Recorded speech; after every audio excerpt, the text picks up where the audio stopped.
Word of God for meditation this day is from our Old Testament reading, Job chapter 38, verse 5, these words that God speaks to Job. Job, where were you when I laid the earth's foundation? Tell me if you understand. There is an intriguing verse in the book of Ezekiel about Job. Ezekiel is speaking of a time when God is going to take into captivity the children of Israel to wake them up from their cruelty, their callousness, their unbelief, their refusal to be the kind of people that God had intended them to be through His love. And so to wake them up, God's going to send them into captivity, and He says to them, you know, even if Job, Daniel, and Noah were alive, that would not be enough to keep you from going into captivity. Now, all of us are on the same footing before God through holy baptism.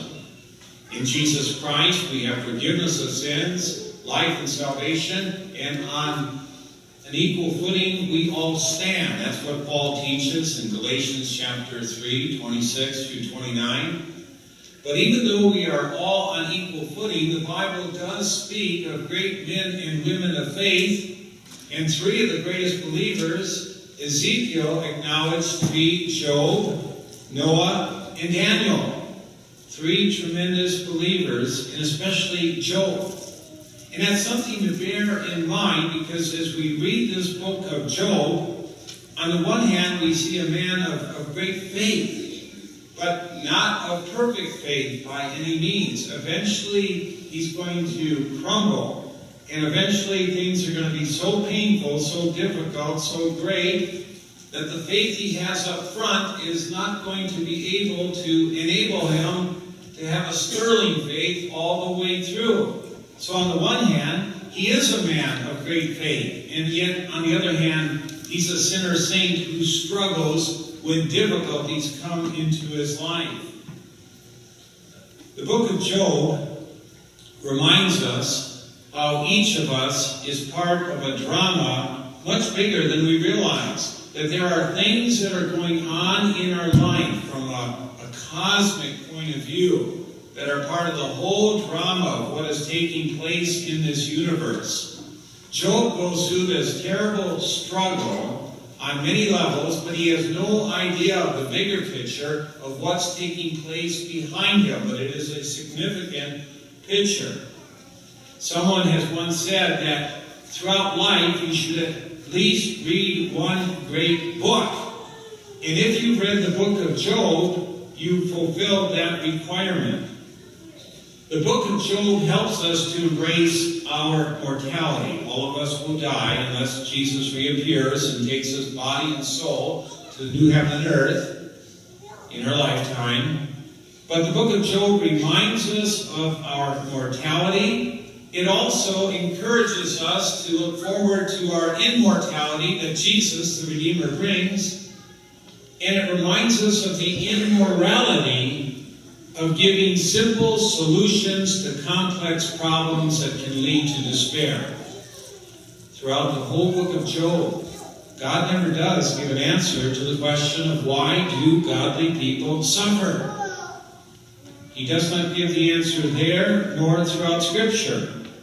He does tell us repeatedly in the Bible in many different ways what the answer is not, and it's not because of a lack of love, because of what Jesus did for us on the cross, and because of the suffering that He endured.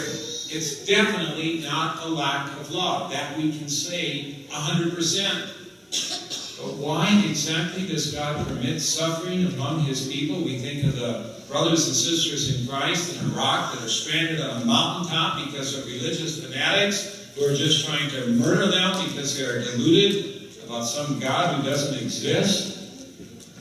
And we wonder about that. Lord, why do you allow that? Why do you allow this? Why do you allow that? And so we wrestle with this. Why do God's people suffer? Now, part of the problem in answering that question is this: the gap.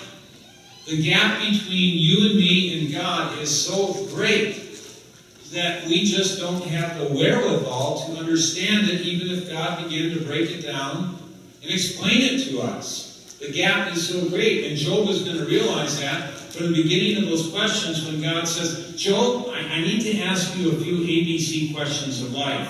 First of all, Job, where were you when I created the foundations of the universe? And the whole thing goes that way. One question after another. Job, where were you when I put all the stars in the sky? Can you tell me? Job, where were you when I laid down the foundations of the ocean depths? Job, where were you when I created the dinosaurs? Job, and he can't answer any of those questions. And God is saying, Job, if you can't answer the basic science questions, how are you going to deal with the deeper questions here? The gap is so great. In heaven, our minds will be upgraded, our knowledge will be full and complete, and there'll be no sweat. But here on earth, the gap is a lot bigger than any of us dare to imagine. The second thing here that's very important to keep in mind is that there must be some room for faith. There must be some room for faith. If there isn't any room for faith, then there really isn't any room for love and trust. They hang together. And so there must be some room for faith to take God at His word when things swirling and whirling around us seem to signify something different. You know the story of Job. He was a very devout believer, a very sincere believer in the God of all grace. He hated evil. He lived a life of robust repentance, daily repenting of his sins, looking to the God of all grace for pardon, and he even made all kinds of sacrifices for his sons and daughters. The Bible tells us that he was the most influential and perhaps the most affluential man in all the East. Here was a man that just typified what it should be, seemingly a godly person. At the same time, the devil didn't think too much about Job. And evidently, I don't know how this works, but this is what the Bible says. Evidently, the devil had access to the presence and the throne of God, and he could go back and forth. And evidently, the devil and the other angels would be before God, and discussions were being carried on. And the devil goes to God, and he criticizes Job. He says, you think Job has this great faith and that he trusts in you, God, but he's really your pampered pet. You've given him all these riches. You've given him a beautiful family. He's got it made in the shade. I'll tell you this, God, you take away all that stuff from Job and he'll curse you. He'll curse you. And the Lord says, well, okay, take it away. But don't kill him. Don't hurt him. Don't hurt him. And so the narrative continues, and then all of a sudden, next thing we know, there's lightning bolts coming out of the sky. All of Job's 10 children die in one day. The livestock and the servants get mangled and massacred. The trials come in battalions. Just imagine for a moment, try to imagine, I can't, losing 10 children in one day. 10 children in one day. The most I've ever seen was on one set of tombstones, some parents who lost 5 children in 1 year. That's the worst I've seen in life, but imagine 10 children in one day. I don't think any of us can grasp something like that. In the midst of all these losses, Job demonstrates a most remarkable faith, what we would call the grand nevertheless of faith, where believing is seen and he continues to trust God despite losing it all in one day. The Bible tells us that he staggered to his feet. He ripped his robe in anguish, great grief over what had happened. He shaved his head. He fell to the ground And he worshipped the God of Abraham, Isaac, and Jacob, the God who freely pardons sinners. And he said, naked I came from my mother's womb, and naked I will return. The Lord gave, and the Lord has taken away. Blessed be the name of the Lord. And Scripture tells us that he did not sin at this time. He certainly did not curse God. He did not blame God. And we stand back and say, wow, what a heroic Herculean faith.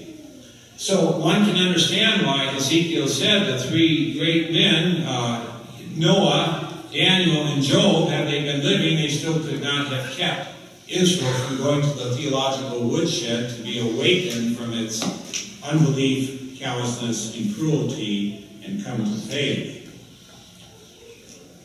The devil, I don't know, maybe he didn't anticipate that Job would be able to stand that tall at that moment.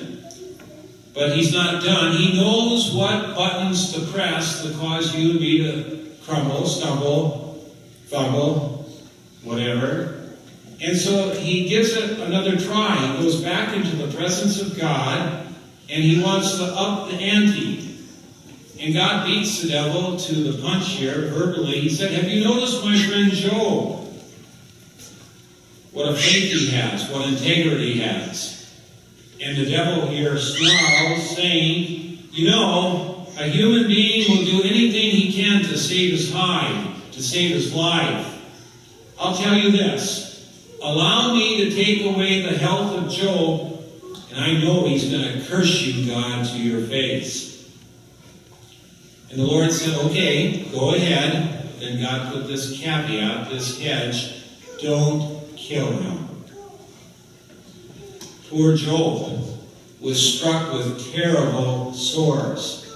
He had ulcers, boils, scabs on his head from head to foot. He oozed so badly from his body. His body was just one big bunch of pus.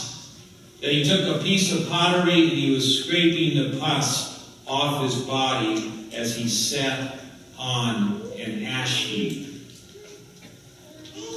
His wife, who was still mourning deeply the loss of the children, said, Job, curse God or die. Just croak. So he wasn't getting any comfort there. Job said, listen, you're talking very foolishly. We've had good days from God. The bad days are upon us. Shouldn't we accept both of them? And the Bible says again remarkably here, through all of this, Job did not sin.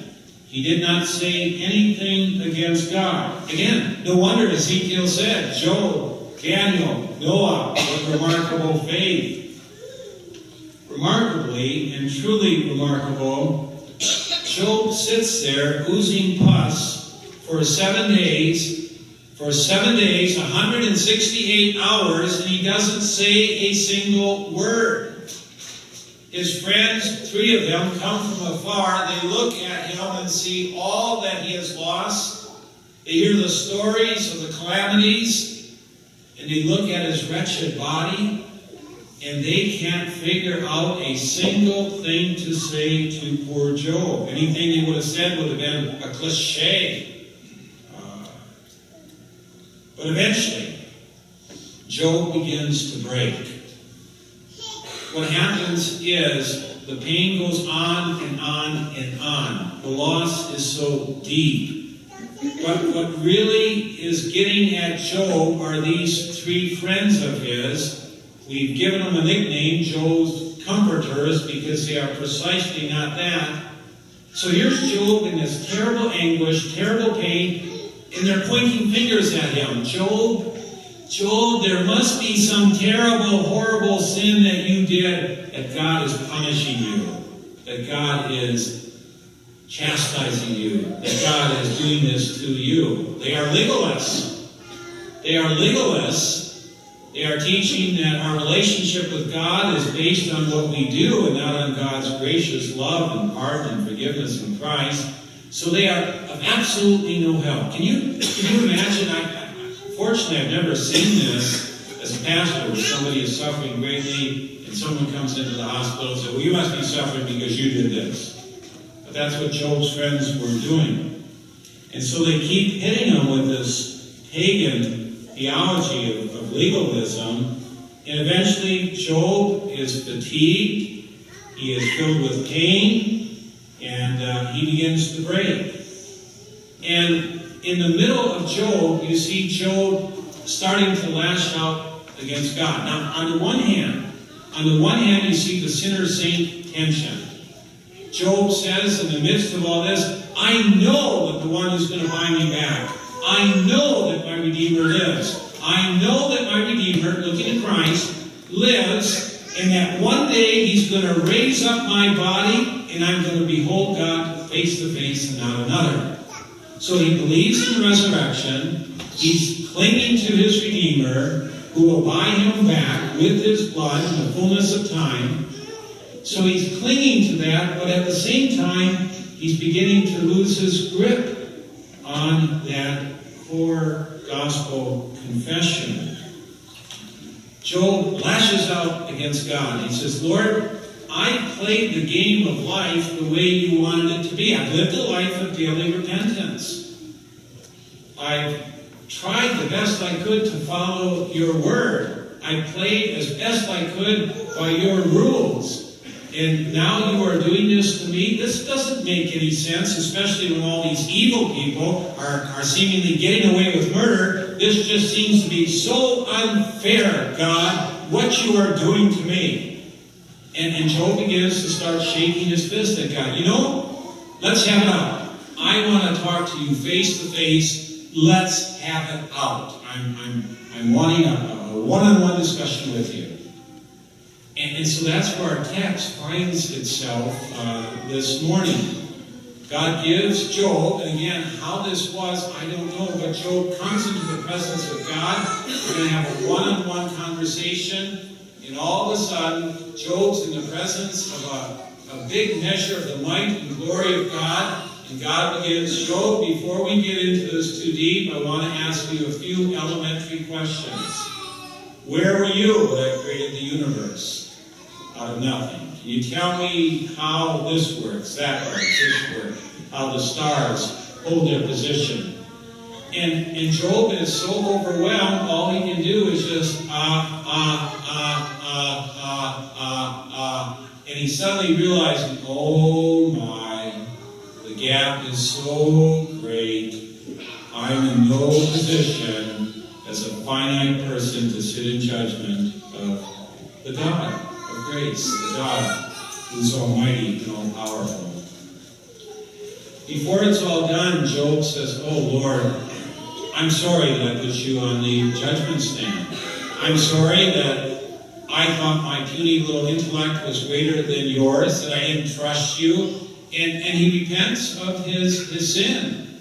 And the beauty of this here too is that God restores Job in a beautiful way again, as a picture of how he's going to restore everything in our lives, and we need to hang on to that aspect of the gospel. God not only loves us, and Christ not only died for us, and he not only gives us forgiveness, life, and salvation, but for everyone who has hurt and pain of any kind here today, be assured God will restore you and me perfectly, fully, completely, eternally. And that's the ending of the book of Job. And we have to hang on to the ending, and the beginning, and the middle, and the whole book. The Apostle Peter struggled today a little bit in our gospel reading. For a moment, he actually believes Jesus in such a way that his faith is so robust that Jesus tells him to walk on water, and he does. And now there's a really key point here.